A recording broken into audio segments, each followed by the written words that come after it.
Remember when Larry Barker showed you all those fancy houses around Albuquerque that are getting big tax breaks because their owners claim they're working farms when they're not? Well, as Matt Grubbs found out on special assignment, some of those homeowners will go to surprising lengths to try to keep that tax break. When we last left our well-heeled denizens of Albuquerque's North Valley, the county assessor's office had politely been informed that things were not as they seemed. When we checked back, placed several llamas or alpacas on the tax rolls. We found the case of the disappearing alpacas. It's a sign that things still may not be as they seem for some of the 24 properties like Alpaca Acres, where homeowners are using an exemption meant for active agriculture to drop their property values by, in some cases, hundreds of thousands of dollars. Today, the county assessor's office is taking a hard look.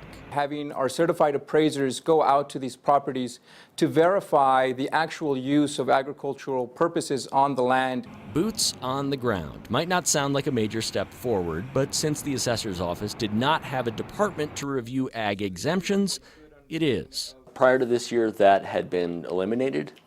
Unfortunately, prior administrations did not conduct these field reviews and had dismantled the once existing agricultural department. Once we and then they started digging, the assessor's office found this gorgeous house is less farm than previously supposed. The horses and chicken coops the homeowner argued made it a working facility are just as absent as they were in July. Does it look like any of that land is in actual production, or is it just a big yard? But what's there now is a contract to mow, bale, and most importantly, use grass on the property for feed at a local dairy. Even so, the exemption stands to be reduced in size. Don Hedges claimed a fruit orchard qualified him for an ag exemption on his property, which did not appear to be the case. An assessor's review 2 weeks ago found horses. Those might qualify, but they haven't been claimed, and as it stands today, Hedges would have his ag exemption clipped. So far, the assessor's office found just a single property highlighted by Larry Barker in July that completely complies with the 1-acre exemption it has now, the home of Paul Duncan, who literally took his case to court to protect his exemption. Part of the problem for the county assessor is that the law in New Mexico isn't terribly specific as to what constitutes proof of an agricultural use on your property. There is sort of a standard. Objective evidence of the actual use of the property. But trying to verify that evidence can be tricky and even dangerous. This is what sheriff's deputies say an 83-year-old man did to the county car of an appraiser who came to check his ag exemption. It was followed, deputies say, with a threat of, "I'm going to get my shotgun and shoot your." As we found at the home of Paul and Diana Maloof, pecan trees that might get them a tax break are indeed present.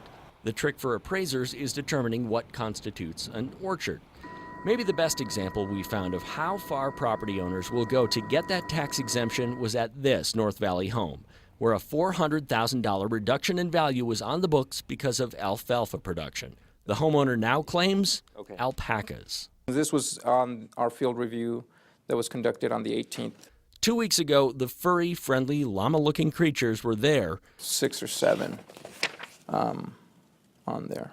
When we went out, the beautiful property was still a beautiful property, but the alpacas were gone. On special assignment, Matt Grubbs, KRQE News 13. Well, you might ask, what's the penalty for faking an ag exemption? According to the assessor's office, $25 or 25% of what the correct property tax should be.